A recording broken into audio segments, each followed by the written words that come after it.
what do we have coming up? We have central bank digital currencies, which is in the future, and that future is happening now. Okay. In a world where hopium and common sense collide, starring the CryptoKeeper and BlockchainCrusader. Welcome to Debate Crypto. Israel is stepping up its central bank digital currency efforts, says report. Israel wants to be at the forefront of central bank digital currency technology, according to the Bank of Israel governor. We got the Israeli flag there. In brief, Israel is advancing its research into a possible central bank digital currency, or CBDC. The country's central bank governor said today, my apologies, but Israel is still not 100% sure it will release a CBDC. Israel is fast-tracking its research and development efforts for its own central bank digital currency. Reuters reported today, citing the Bank of Israel governor. Amir Yaron, who has been the central bank's governor since 2018, said Monday that although the Bank of Israel had not yet decided on issuing a digital shekel, it is, quote, committed to being at the forefront of the economic and technological knowledge regarding a CBDC, the report said. A CBDC is a digital version of a fiat currency, like the US dollar or Israeli shekel, backed by a central bank. Some of the CBDCs employ a blockchain, the technology that underpins cryptocurrencies such as Bitcoin. But CBDCs are different to cryptocurrencies like Bitcoin and Ethereum because they are permissioned, i.e., privately controlled. They're centralized. Countries around the world are currently researching the benefits of developing their own CBDCs.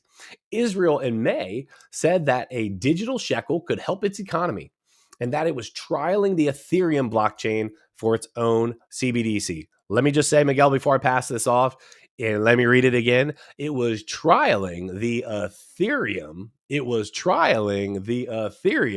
Blockchain for its CBDC. Miguel, what are your thoughts on these central bank digital currencies? I hate them. Okay, why? Because they're trash, right? So they're trying to reclaim their power it's inevitable, right? It's going to happen regardless. Whether crypto was a thing or not, eventually money would have gone digital.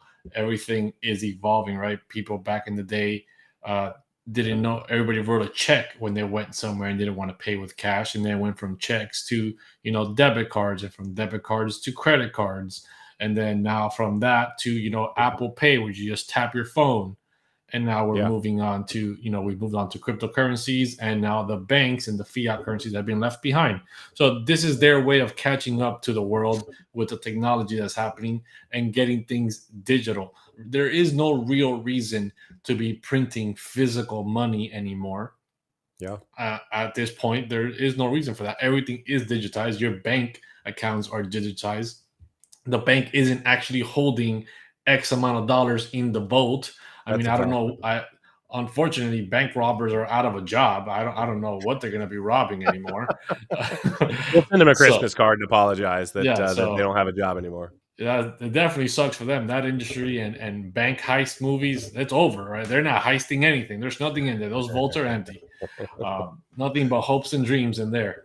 Yeah. So, but at the end of the day, it's their way of getting power. I don't like them for the simple fact that a lot of people will trust digital currencies that come from governments over cryptocurrencies that are not governed by a government, because they have that faith in the government system that it means something, but it doesn't mean anything.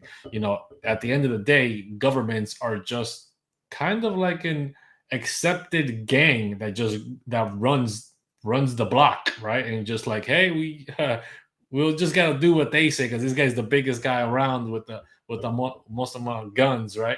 So that's a really interesting thought, a really interesting way of putting it. Chat, if you think central bank digital currencies, I'm going to explain a little bit further. I'm going to go a little further into this in just a second. But if you think central bank digital currencies are a good idea, just type yes into the chat.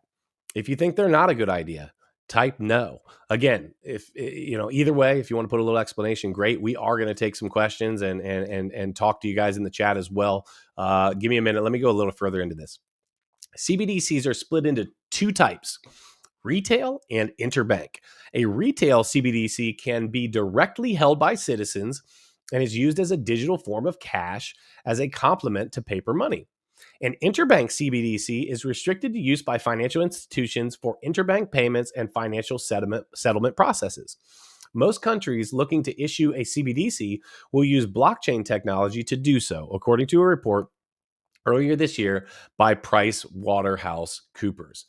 I think it's crazy interesting that you have people like um, Jamie Dimon, right? That ultimately just absolutely trashes blockchain. And let me back that up. He trashes Bitcoin because it's a decentralized solution for, finance. And DeFi is what is absolutely what they're scared of the most. So he trashes the idea of a decentralized system like Bitcoin, right? But I think it's really interesting. Where did blockchain technology essentially, even though it goes back even further than that, really came to the forefront when Bitcoin came around. And, when you read these articles, they all talk about how these banks are going to use blockchain technology. Let me tell you why they're going to use blockchain technology. Blockchain technology is immutable, right? Immutable means the ledger, the information can't be altered. It can't be changed. Okay. So they are using it because it is a literally digital ledger that's not going to be changed. Okay. That works. The problem, and this is where I think it's really interesting, why can't they just use right the same CBDC that we use to exchange between and again, let me preface this. I don't know a lot about the inner workings of this. I'm just throwing out an idea here. Why do they need a different CBDC than what we're going to use, right?